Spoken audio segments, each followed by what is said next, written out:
La naissance de l'Égypte. Avant les pyramides majestueuses, les immenses temples de Karnak ou les momies enveloppées de secrets millénaires, l'Égypte était une terre divisée. Des deux côtés du Nil, deux mondes distincts mais complémentaires ont prospéré sous le soleil africain, la Haute-Égypte au sud dans les vallées étroites et la Basse-Égypte au nord dans le large et fertile delta qui s'est ouvert sur la Méditerranée. Ces deux régions formaient des civilisations distinctes, avec leurs propres dirigeants, symboles, coutumes et dieux. Mais ils partageaient un élément essentiel, le Nil. Le Nil n'était pas seulement un fleuve. Il était l'âme de l'Égypte. Chaque année, ses crues irriguaient les terres et laissaient un limon noir et fertile sur les champs, permettant une agriculture abondante au milieu du désert. Grâce à ce phénomène, les Égyptiens appelaient leur terre Khemé, ce qui signifie la terre noire, par opposition à Décheret, la terre rouge du désert qui l'entourait. Sans le Nil, l'Égypte n'aurait tout simplement pas existé. L'histoire de cette région remonte à la période prédynastique, des milliers d'années avant l'ascension du premier pharaon. De petits villages ont commencé à surgir sur les rives de la rivière, organisés en petits royaumes tribaux appelés nomes. Au fil du temps, certains de ces royaumes ont gagné en puissance, en richesse et en organisation. Au nord, un puissant royaume s'éleva dans le delta, et au sud, un autre royaume commença à se consolider autour de villes telles que Hierakonpolis et Abydos. La rivalité entre ces deux régions était longue et complexe, avec des siècles de commerce, de conflits militaires et de fusions culturelles. Mais c'est finalement dans le sud qu'un leader capable d'unir toute la région sous un seul trône a émergé. Ce chef était Narmé, un roi de Haute-Égypte, considéré par de nombreux historiens comme le premier pharaon d'une Égypte unifiée. Narmé, également connu plus tard sous le nom de Ménès, n'était pas seulement un conquérant. Il était un stratège politique, un unificateur culturel et un visionnaire religieux. Selon la tradition, il a réussi à unir la Haute et la Basse-Égypte vers 3100 avenue Jésus-Christ, marquant le début de l'histoire écrite de l'Égypte ancienne. La célèbre palette de Narmé, l'un des objets archéologiques les plus importants au monde, montre le roi portant les deux couronnes, le blanc de la Haute-Égypte et le rouge de la Basse-Égypte. Ces couronnes ont été combinées en un nouveau symbole, la double couronne, qui représentait l'autorité sur les deux terres.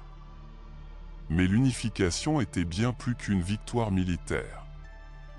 C'était une fusion de cultures, de langues, de systèmes religieux et de modes de vie. Narmé a établi sa capitale à un point intermédiaire, Memphis, une ville sacrée et stratégique, où l'on croyait que le monde des dieux rencontrait le monde des hommes. À partir de là, un système centralisé de gouvernement a commencé à se développer, qui comprenait une classe de fonctionnaires, de scribes, de prêtres et d'architectes. L'unification a également entraîné la nécessité d'une écriture plus complexe.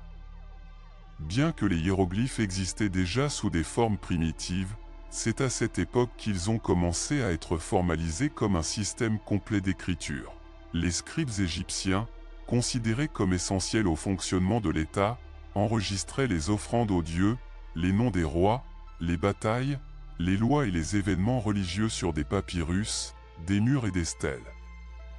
La religion a joué un rôle crucial dans la consolidation de ce nouveau royaume.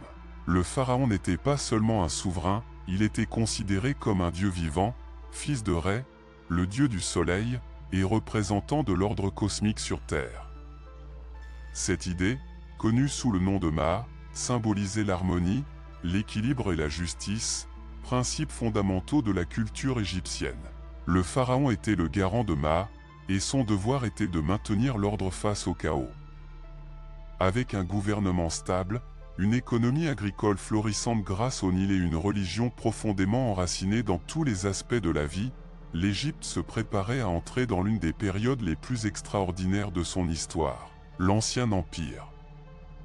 Mais tout a commencé ici, à ce moment fondamental, lorsqu'un roi du Sud a réussi à unir un peuple diversifié sous une vision commune de l'éternité, de l'ordre et de la puissance divine. C'est ainsi qu'est née l'Égypte. Non pas comme un simple pays, mais comme une civilisation destinée à défier le temps, construite sur les rives d'un fleuve sacré, guidée par d'anciens dieux, et dirigée par la volonté des pharaons. L'âge des pyramides. Après l'unification de la Haute et de la Basse-Égypte sous Narmé, et avec la consolidation du pouvoir pharaonique au cours de la première et de la seconde dynastie, l'Égypte est entrée dans une période de splendeur sans précédent, l'Ancien Empire. Cette étape, également connue sous le nom d'ère des pyramides, représente l'une des époques les plus stables, les plus innovantes et les plus monumentales de toute l'histoire égyptienne. L'Ancien Empire s'étend sur environ 2686 à 2181 avenue Jésus-Christ et comprend la 3e à la 6e dynastie. À cette époque, l'Égypte vivait sous un système fortement centralisé, où le pharaon n'était pas seulement le souverain absolu, mais aussi l'incarnation vivante des dieux. La notion du pharaon en tant qu'être divin a atteint son expression maximale. Sa parole était loi, sa volonté était sacrée, et tout le royaume tournait autour de lui. L'un des premiers grands pharaons de cette époque était Djézé, également orthographié Djézé, de la 3e dynastie. Son règne a marqué un avant et un après grâce à l'œuvre de son vizir et architecte royal, Imhotep, considéré comme l'un des premiers génies de l'histoire. Ensemble, ils ont construit la première grande structure de pierre d'Égypte, la pyramide à degrés de Saqqara. Ce monument n'était pas seulement une tombe, mais aussi une déclaration de pouvoir, de foi et de technologie. C'était la première fois que les Égyptiens laissaient derrière eux des sépultures en briques de terre crue et osaient construire quelque chose d'aussi colossal, destiné à défier le temps. Ce n'était que le début. Au fil des générations, les pyramides ont évolué et leur construction a atteint son apogée au cours de la 4e dynastie, avec des pharaons tels que Snéfru, Khéops, Khéphren et Menkora. Snéfru, un innovateur, a fait construire au moins 3 grandes pyramides. L'une d'entre elles, la pyramide rouge, est considérée comme la première pyramide entièrement fonctionnelle avec des visages lisses, prélude à la plus célèbre de toutes, la grande pyramide de Gizeh, érigée par son fils Khéops. La grande pyramide n'est pas seulement la plus haute jamais construite en Égypte, mais aussi l'un des monuments les plus étonnants de l'humanité. Avec plus de 2 millions de blocs de pierre et une précision architecturale qui, aujourd'hui encore, défie les explications modernes, il a été construit sans roue, grue ou fer. C'était, et c'est toujours, le symbole suprême du pouvoir pharaonique. À côté des pyramides, des complexes funéraires, des temples solaires et des sphinx majestueux ont été érigés. Le sphinx de Gizeh, attribué au pharaon Khéphren, représente l'union de l'homme et du lion, l'intelligence et la force, dans une vigilance éternelle face au désert. Mais l'Ancien Empire n'était pas seulement une question de pierres et de monuments. C'était aussi une période de développement culturel, économique et administratif. L'organisation de l'État égyptien fut perfectionnée par un système de fonctionnaires, de provinces, les nomes, de gouverneurs, les nomarques, de scribes et de prêtres. La bureaucratie égyptienne a permis de tout contrôler, de la collecte des impôts à la distribution des céréales lors des crues du Nil. La religion était au centre de tout. Les dieux étaient nombreux, mais certains, comme Rê, le dieu du soleil, prenaient une importance particulière. Le pharaon était considéré comme le fils de Rê, et son devoir était de maintenir l'ordre cosmique, Ma. Cet ordre n'était pas seulement politique, mais aussi spirituel. L'équilibre entre le ciel et la terre, entre le peuple et ses dieux, se reflétait dans la stabilité du royaume. L'art égyptien s'est également épanoui.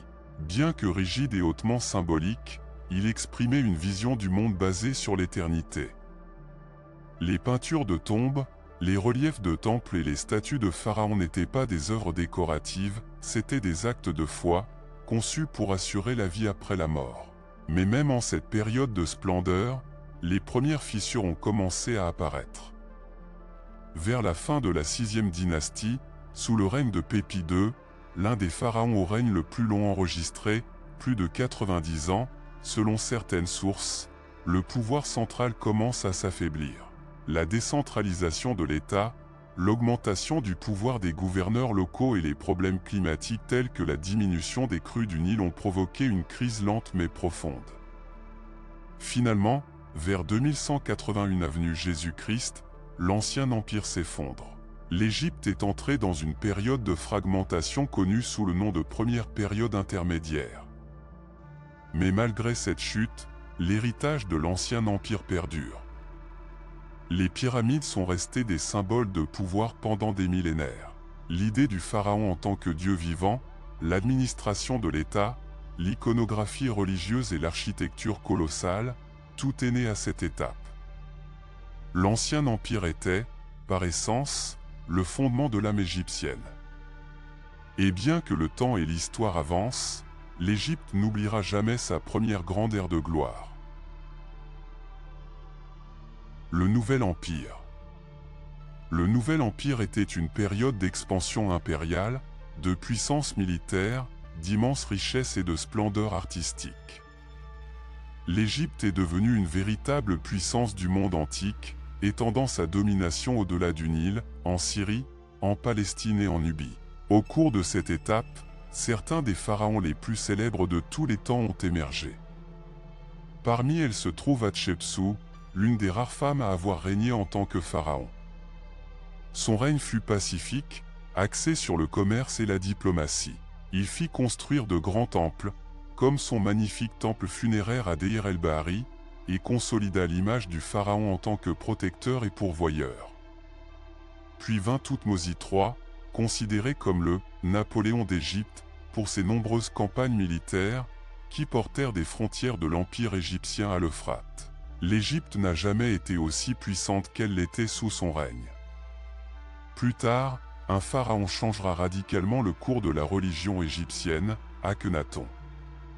Ce monarque, époux de la reine Néfertiti, a promu un culte monothéiste du dieu du soleil Aton, et a déplacé la capitale dans une nouvelle ville, Akhénaton, aujourd'hui Amarna.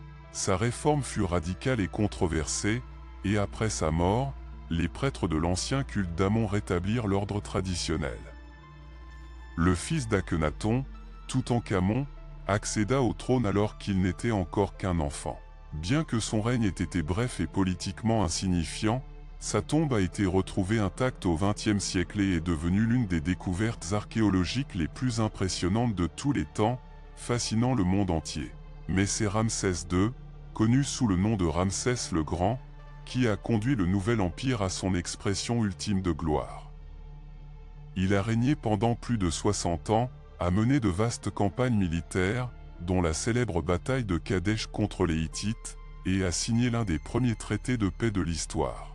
Il a fait construire des temples colossaux comme Abou Simbel, et il a laissé sa marque dans tous les coins de l'Égypte. Pendant ce temps, la ville de Thèbes s'est consolidée en tant que centre religieux avec la construction du grand temple de Karnak, l'un des plus impressionnants jamais construits. La tombe des pharaons, quant à elle, a été secrètement fouillée dans la vallée des rois, pour les protéger des pillards. Mais la splendeur ne durerait pas éternellement. Vers la fin de la 20e dynastie, l'État commença à s'user. La corruption interne, les difficultés économiques, les invasions étrangères et le pouvoir croissant du clergé d'Amon commencèrent à affaiblir le pharaon. Ainsi, vers 1070 avenue Jésus-Christ, le Nouvel Empire s'effondre, laissant place à une nouvelle étape de déclin et de division. Cependant, son héritage serait éternel. Les œuvres du Nouvel Empire, son art, ses temples et la mémoire de ses pharaons, vivront pendant des millénaires. Après la splendeur du Nouvel Empire, l'histoire de l'Égypte ancienne est entrée dans une phase marquée par l'instabilité politique, les invasions étrangères et la perte progressive du pouvoir central. Bien que les temples soient toujours debout et que les rituels soient maintenus, l'âme de la civilisation égyptienne commençait à se fracturer. Après la chute de la 20e dynastie, l'Égypte n'a pas été prise par un ennemi étranger, mais divisée de l'intérieur. Deux centres de pouvoir commencèrent à se disputer le contrôle, d'une part, les pharaons officiels de Thani au nord, et de l'autre, les puissants grands prêtres d'Amon à Thèbes au sud. Le pouvoir du pharaon a été éclipsé par la domination religieuse croissante. Pendant ce temps, l'Égypte a été gouvernée par une succession de dynasties faibles et parfois par des rois nés à l'étranger, tels que les Libyens qui se sont installés dans le delta du Nil. La fragmentation territoriale était constante et le pays perdit une grande partie du territoire qu'il avait conquis pendant le Nouvel Empire. Le renouveau de courte durée est survenu avec la 26e dynastie, connue sous le nom de dynastie Saïte, qui a réussi à réunifier l'Égypte vers 664 avenue Jésus-Christ, sous la direction de Psamétique Ier. Cette étape a apporté une brève récupération de la puissance égyptienne et de l'art classique, avec un fort regard sur le passé. Des temples ont été restaurés, des hiéroglyphes ont été perfectionnés et des tentatives ont été faites pour faire revivre la gloire des anciens pharaons. Cependant, cette reprise n'a pas suffi à arrêter la menace étrangère.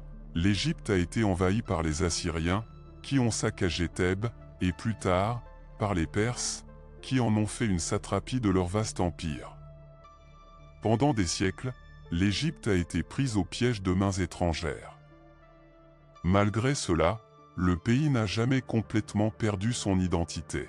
Même sous domination étrangère, les envahisseurs ont adopté de nombreux éléments de la religion, de l'art et des coutumes égyptiennes, sachant que pour gouverner l'Égypte, il était nécessaire de respecter leurs dieux. La conquête grecque et l'ère ptolémaïque. En l'an 332, l'Égypte connaît un nouveau tournant dans son histoire, elle est conquise par Alexandre le grand général macédonien qui s'était lancé à la conquête du monde perse. À son arrivée, il est reçu en libérateur et proclamé pharaon. Il a fondé la ville d'Alexandrie, qui allait devenir un centre culturel, scientifique et commercial de renommée mondiale. Après sa mort, son général Ptolémée Ier a pris le contrôle de l'Égypte et a fondé la dynastie ptolémaïque, une dynastie grecque qui allait régner sur l'Égypte pendant près de 300 ans. Bien qu'étrangers, les Ptolémées adoptèrent de nombreuses coutumes égyptiennes, ils se firent couronner pharaons, construisirent des temples en l'honneur des dieux traditionnels et maintinrent la religion égyptienne. C'est à cette époque que certains des plus beaux temples d'Égypte ont été construits, tels que ceux d'Edfou, de Dendera et de Phila. La bibliothèque d'Alexandrie a également été fondée, l'un des projets les plus ambitieux pour la préservation de la connaissance de l'histoire ancienne, avec des centaines de milliers de rouleaux couvrant la science, la philosophie, la littérature et la religion. La dernière et la plus célèbre représentante de cette dynastie fut Cléopâtre VII, une reine intelligente, ambitieuse et charismatique qui chercha à maintenir l'indépendance de l'Égypte face à l'expansion de l'Empire romain. Alliée d'abord à Jules César, puis à Marc-Antoine, Cléopâtre tenta de préserver la souveraineté égyptienne, mais sa défaite à la bataille d'Actium en 31 avenue Jésus-Christ marqua la fin de son rêve. En 30 avenue Jésus-Christ, après la mort de Cléopâtre et de Marc-Antoine, l'Égypte a été annexée en tant que province de l'Empire romain. Ainsi s'est officiellement terminée l'Égypte pharaonique, après plus de 3000 ans d'histoire ininterrompue. Bien que les pharaons n'aient plus régné et que les temples aient cessé de fonctionner comme des centres de culte, l'héritage de l'Égypte ancienne n'est jamais mort. Son art, son architecture, sa pensée religieuse, sa médecine, son ingénierie et sa mystique ont survécu dans la mémoire d'autres civilisations. Pendant des siècles, l'Égypte a été admirée par les Grecs et les Romains, crainte par les Perses et imitée par les conquérants. Ces hiéroglyphes sont cependant tombés dans l'oubli jusqu'à la redécouverte moderne, grâce à la pierre de Rosette, trouvée en 1799, qui a permis à Jean-François Champollion de déchiffrer l'écriture égyptienne au XIXe siècle. Aujourd'hui, l'Égypte continue de susciter l'étonnement. Les pyramides, le Nil, les temples et les tombes sont toujours debout, défiant le passage du temps. L'Égypte n'était pas une civilisation comme les autres, elle était le berceau d'une façon unique de comprendre la vie, la mort et l'univers, qui a influencé le monde antique et continue d'inspirer le monde moderne.